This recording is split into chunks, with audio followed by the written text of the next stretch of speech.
Assembly के दो house होते हैं, जिसमें एक विधान परिषद का हाउस है जिसमें 78 मेंबर होते हैं, और मौजूदा विधान परिषद में दो ही मुस्लिम एमएलसी थे, एक बाबा जानी दुर्रानी और वजाहत मिर्जा। लेकिन अब अफसोस की बात है कि 27 जुलाई को उनकी टर्म खत्म होने से पहले जो चुनाव हो रहे हैं, इसमें कांग्रेस, एनसीपी, शिवसेना और महायुति महाविकास आघाड़ी किसी ने भी मुसलमान को उम्मीदवारी नहीं देने से अब विधान परिषद मुस्लिम मुक्त विधान परिषद बन गई है। मौजूदा विधान परिषद में एक भी मुस्लिम की नुमाइंदगी बची नहीं है, जबकि ये एमएलसी जो थी वजाहत मिर्जा के इससे एक मुस्लिम रिप्रेजेंट करने वाली एमएलसी थी, और ये सुना जा रहा था कि वो नांदेड़ को दी जाने वाली है, इसको दावेदारी पेश की जा रही थी, फिक्स लिखा जा रहा था, बावजूद उसके नांदेड़ को तो दिए ही नहीं।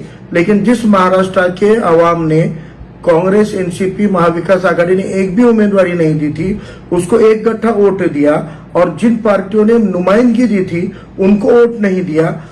इसका सिला ये मिला कि वो तमाम उलेमा इकराम, वो तमाम समाजी लोग जो सियासी नहीं होते हुए भी जिन्होंने महाविकास आघाड़ी को जिताया, आज उन्होंने आपकी 22 रियासत में लोकसभा की उम्मीदवारी जीरो की थी, और अब विधान परिषद में भी उम्मीदवारी न देकर, और विधान भवन में, विधान परिषद में अब एक भी मुस्लिम नहीं रहेगा। जहां पर साइन होने तक, जहां पर मंजूर होने तक कोई भी कानून नहीं बनता। कानून बनाने वाला वो अपर हाउस जिसको कहा जाता है, आज वहां आपका एक भी नुमाइंदा नहीं है।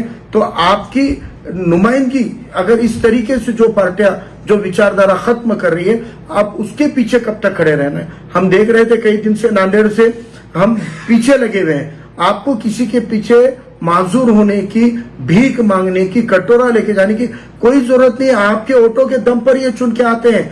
आप साथ ना दे तो ये चुन के नहीं आएंगे। और इस महाराष्ट्र के पसमानदा, पिछड़े तबके और मुसलमान एक हो जाएंगे तो खुद के एमपी और खुद के एमएलए चुन के ला सकते हैं। और अब ये अगर नहीं किया है तो फिर विधानसभा में तो सवाल ही नहीं है, क्योंकि इन पार्टियों के तरफ से मुस्लिम कैंडिडेट चुन के नहीं आते हैं। ये रिकॉर्ड है। 45 साल से तो उन्होंने टिकट ही नहीं दिया, लेकिन अब टिकट भी देंगे तो उनके पास में दलित और मुस्लिम उम्मीदवार को वोट टर्न करने की ताकत इन किसी भी पार्टियों में नहीं है। और आज वो आपको अगर एमएलसी में नहीं देते हैं, आपकी मेहनत का सिला नहीं देते हैं, तो मुझे लगता है कि अपने स्वाभिमान, अपने वखार की जिंदगी गुजारनी चाहिए। हम अपने वखार के साथ में, शान शौकत के साथ में, पिछड़े तबकों को साथ में लेके खुद भी चुन के आ सकते हैं, और हम इनको चुन के ला सकते हैं। इसलिए आज अपने को खुद के दम पर इंशाल्लाह आने वाले वक्त में नांदेड़ की आवाम अपने पूरे वखार के साथ, शान, आन बान शान के साथ में अपना नुमाइंदा असेंबली में इंशाल्लाह भेजेगी।